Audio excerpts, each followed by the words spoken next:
팔강에서 제기한 주식쟁입니다.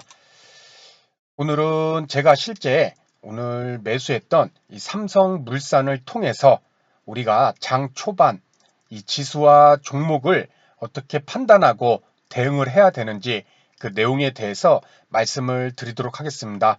참 삼성물산도 어떻게 좀 간혹 매매를 했던 종목인데 일단 여기 12월 달에도 이렇게 13만 900원에 이렇게 500주 그렇죠. 한 6,500만 원. 그리고 요때도 15만 1,935원 평균 단가인데 772주. 요때는 좀 1억 1억 1억 2천이 좀 안 되게 이렇게 매수를 했었네요. 그리고 오늘도 좀 분할 매수를 제가 들어가려고 13만 6,252원부터 이렇게 뭐 100주 한 1,300만 원을 조금 들어가고 이제 분할 매수를 들어가려고 준비를 하고 있었는데 오늘 시장의 모습을 판단을 하고 일단은 매도 처리를 하였습니다.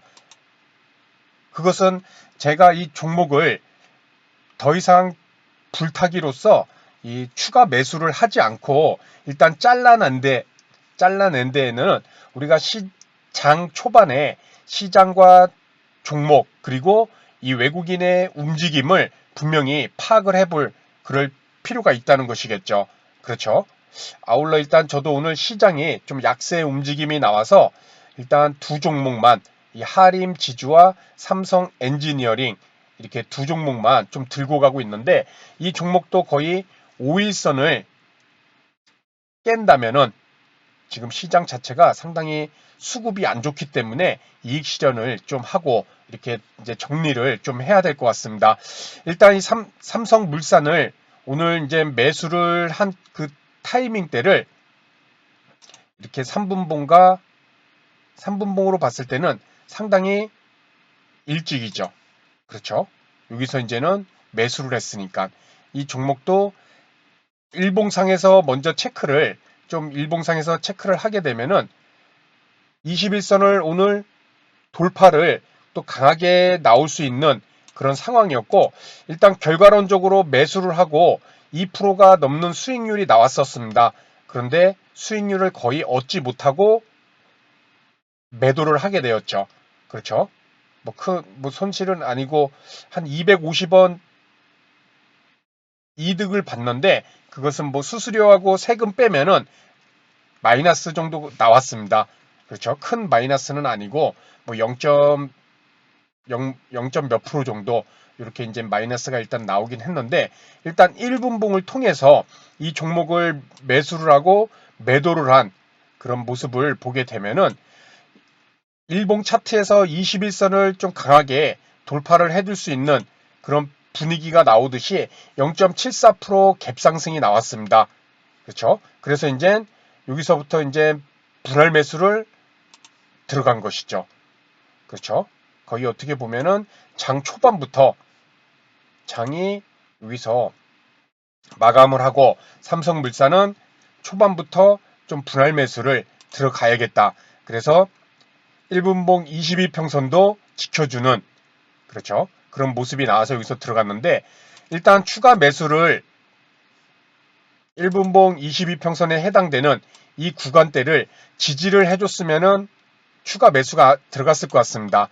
그렇죠. 1분봉 22평선 여기를 지지를 안 해줘갖고 일단 매수를 하지 않고 그리고 이제 좀 시간이 흐른 다음에 이제 여기서 이제 전량 매도 처리를 하였죠. 그렇죠. 그것을 이제 3분봉을 통해서 보면은 매수는 장 초반에 하고 그리고 매도는 이 구간대에서 이제 더 이상 3분봉 22평선이 우하향으로 그려서 추세가 우하향으로 꺾인 것을 보고 일단은 매도를 하였습니다. 자, 여기서 중요한 것은 일단 뭐 매수하고 수익률이 2%대까지 이렇게 올라간 모습까지 이렇게 나와줬었는데 뭐 수익 실현은 하지는 못하고 더 오를 수 있으리란 좀 생각이 있었습니다. 왜냐하면 일봉 차트에서 이렇게 강하게 21선을 오늘 돌파를 하면은 또 장대 양봉도 좀 나올 수가 있잖아요. 그래서 매수하자마자 2%가 수익률이 나와서 기분이 상당히 좋죠.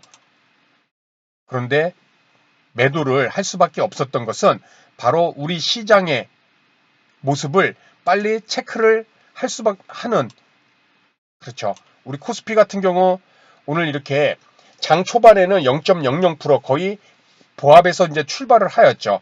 그리고 3분봉을 통해서 보게 되면은 이렇게 어제 장이 마감하고 주가가 쭉 밀리죠. 밀리면서 제가 매수를 장 초반에 했기 때문에 거의 시초가 부근에서 매수를 했기 때문에, 그리고 매도는 이 10시쯤에 이 무너지는 모습에서 우리 지수가 여기서 급락의 모습이 나오는 모습과 함께 더 중요한 것은 이 외국인들입니다. 외국인들이 또 오늘도 2조 7천억을 매도를 하였는데, 이 시간별 흐름을 보게 되면은 장 초반부터 쭉 매도세가 나오면서 거의 9시 30분 때 3,700억, 그렇죠. 9시 51분 때는 5천억, 원사이드로 쭉 계속 이 붉은색, 외국인들은 매도로 일관을 하였죠. 자, 저 같은 경우 이 시장을 판단을 할 때, 물론 일봉 차트상에서 오늘 21선도 하향 이탈하는 이런 중요한 이평선을 이탈을 했기 때문에 그것 또한 하나의 매우 중요한 기준이 될 것이고, 그렇죠. 우리 이평선, 중요 이평선들이 있잖아요. 21선, 61선, 91선, 121 이평선, 240, 그렇죠. 오늘은 21 이평선을 하향 이탈했기 때문에 매우 조심해야겠죠. 그것이 하나의 기준으로서 또 작용을 했고, 또 이 외국인들, 여기서 중요한 것은 저 같은 경우는 시장을 볼 때 주가지수, 이게 참 중요합니다. 왜 외국인이 연이틀 2조, 어제 2조 매도, 오늘 2조 7천억, 적은 금액이 아니죠. 이틀 동안에 4조 7천억을 매도를 하였습니다.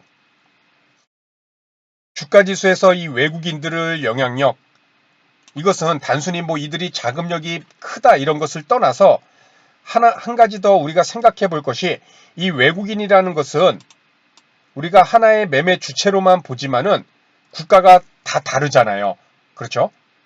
유럽계 자금도 있고, 아시아계 중국이나 이런 아시아계 자금도 있고, 또 중동계 자금도 있고, 그렇죠?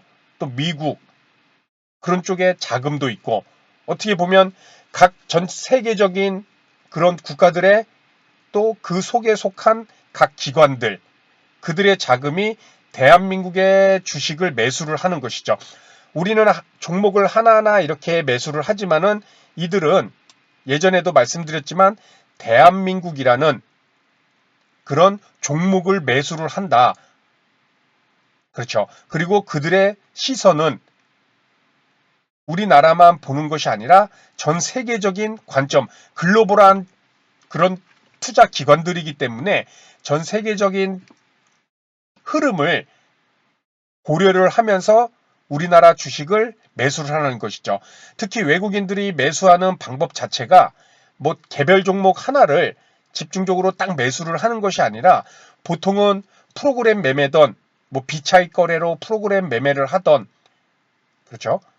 아니면 대형주 중심의 그런 바스켓 매매, 코스피 200의 상위 시가총액 10종목을 일괄적으로 쭉 사겠다, 이런 식으로 바스켓 매매를 많이 하기 때문에 그들이 대한민국의 주식을 매도를 한다는 것은, 단기간에 이렇게 큰 자금을 매도를 한다는 것은, 이것이 우리나라만의 악재가 있다면, 북한과의 문제로 인해서 우리나라만의 악재가 있다면은 이렇게 매도를 할 수 있지만은, 그렇지 않은 상황에서 대한민국의 주식, 우리나라의 주식을 이렇게 매도하는 것은, 일단은 글로벌한 관점을 가진 이 외국인들이 우리나라 주식만 매도를 하는 것이 아니라 전 세계적으로 지수의 약세를 분명히 생각을 하고 있다는 것이겠죠.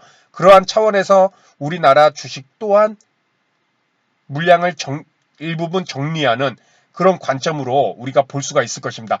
그렇기에 저 같은 경우는 주가지수는 우리나라만 움직인다고 올라가게 되지만은 거기에 영향을 미치는 것은 미국 증시도 상당히 크게 영향을 미치고 또 중국 증시도 영향을 미치고 그렇죠. 뭐 오늘 같은 경우는 대만이 좀 많이 급락이 나왔잖아요. 그렇죠.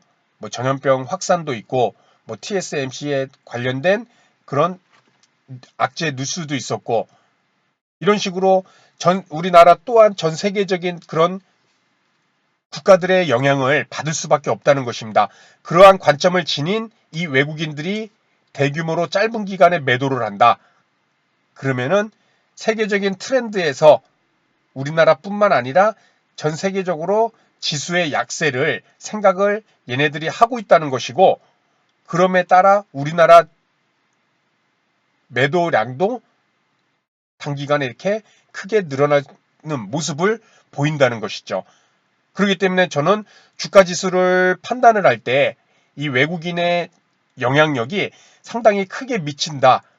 그들은 우리나라만 보는 것이 아니라 전 세계적으로 관점으로 보고 있기 때문에 그들을 주가 지수를 영향력을 클 수밖에 없다는 점 그것을 좀 중요하게 생각하고 물론 개별 종목 같은 경우는 저 같은 경우는 기관에 집중 매수하는 종목을 상당히 선호하는 편입니다. 외국인들은 아까 말씀드렸듯이 이렇게 바스켓 매매로 대형 우량주들을 쭉 골고루 이렇게 매수하는 그런 경향이 있기 때문에 크게 재미를 느끼지는 못합니다. 골고루 매수를 하기 때문에. 그렇죠? 그러한 대형주들을 골고루 매수를 하기 때문에 자연스럽게 주가지수도 그들이 바스켓 매매를 해서 매수를 하면 올라갈 것이고 바스켓 매매로 매도를 하면은 주가지수도 대형주 중심을 매매하기 때문에 주가지수도 내려갈 것이고 그렇죠. 그러한 것 때문에 이렇게 지수는 외국인들의 영향력을 저는 상당히 중요시하게 보고 있고 또 개별 종목 같은 경우는 기관들이 수익률 게임에 들어간 종목 그러한 종목들이 상당히 강한 모습 보유 종목들 저 같이 살펴보고 또 이 종목들을 분석을 할 때 이 기관들의 집중 매수하는 종목이 단기간에 얼마나 크게 오르는지 우리 많이 봤잖아요. 그렇죠? 자, 그러한 관점에서 지금과 같이 이 외국인들 연 이틀 동안 2조 4천억을 매도를 하였습니다. 상당히 조심스럽게 시장을 접근을 해야겠죠.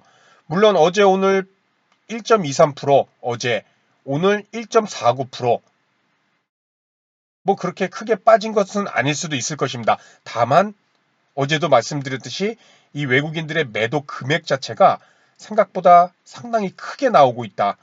그렇죠? 그리고 그 물량을 고스란히 개인들만 나홀로 받아내고 있다는 것이죠. 개인들의 마법이 다시 한번 나올 수 있을지 그렇죠? 이렇게 작년에 이런 구간대에서 개인들이 주가 떨어질 때 매수하고 또 다음날 오르고 개인들이 매매 참 잘했잖아요. 그렇죠? 하지만 그것이 또 이루어질지는 어느 누구도 알 수 없습니다. 무리해서 떨어지는 주식들 주가지수 빠질 때 매수하는 것이 아니라 조금 높게 사더라도 저점을 만들고 상승할 때 반등할 때 그럴 때 매수하는 것이 분명히 조금은 높게 사더라도 안전한 매매가 될 수 있지 않을까 이런 생각을 해봅니다. 아울러 오늘 말씀드린 내용에 그러한 핵심적인 부분 그렇죠. 내가 장 초반에 매매했던 그런 종목들도 분명히 이것을 나만 좋아 보여서는 절대 안 되죠. 그렇기에 이런 주가지수의 움직임 그리고 거기에 더 이 주가지수의 움직임에 영향력을 크게 미치는 이 외국인들이 장 초반부터 대량 매도가 나오는 그러한 시점 그런 것을 봤을 때 저의 판단은 추가 매수로 물량을 늘리기보다는 이 종목이 뭐 오후에 반등할 수도 있겠지만 일단은 정리를 하자. 1차 매수 물량에서 1300만 원 매수했으니까는 여기서 그냥 정리를 하자. 뭐 2% 올랐던 수익률 아쉽기도 하지만 내가 원하는 방향대로 움직이지 않고 주가지수의 움직임, 외국인의 매도 이러한 것들을 봤을 때 잘라내는 것이 맞다는 판단을 하였습니다. 그렇죠? 물론 지금 제가 매도한 가격까지 이렇게 종가상으로는 다시 조금 올라왔지만은 거기에 뭐 미련을 갖는다거나 그런 거는 없고 잘 매도했다고 일단 개인적으로는 생각을 하고 있습니다.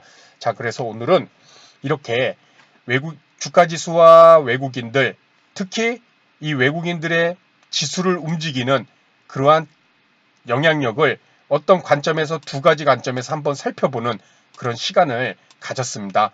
선생님들, 지금 외국인들이 단기간에 또 내일 옵션 만기일이죠. 그렇죠? 그러한 관점에서 지수 자체는 이 외국인들의 움직임을 반드시 꼭 체크를 하고 뭐 100% 이들의 산다고 해서 오르고 매도한다고 해서 떨어지는 것은 아닐 것입니다. 다만 이 자금의 크기 어제 2조 오늘 2조 7천억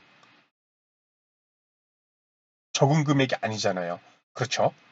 왜 그들이 이런 매도를 했을까? 전 세계적인 다시 한번 또 조정이 모습은 나오는 것은 아닐까? 이들의 모습 확인하고 매수해도 늦지는 않을 것입니다. 그래서 오늘 내용은 여기서 마치도록 하고요. 다음 시간에도 좋은 내용으로 인사를 드리도록 하겠습니다. 감사합니다.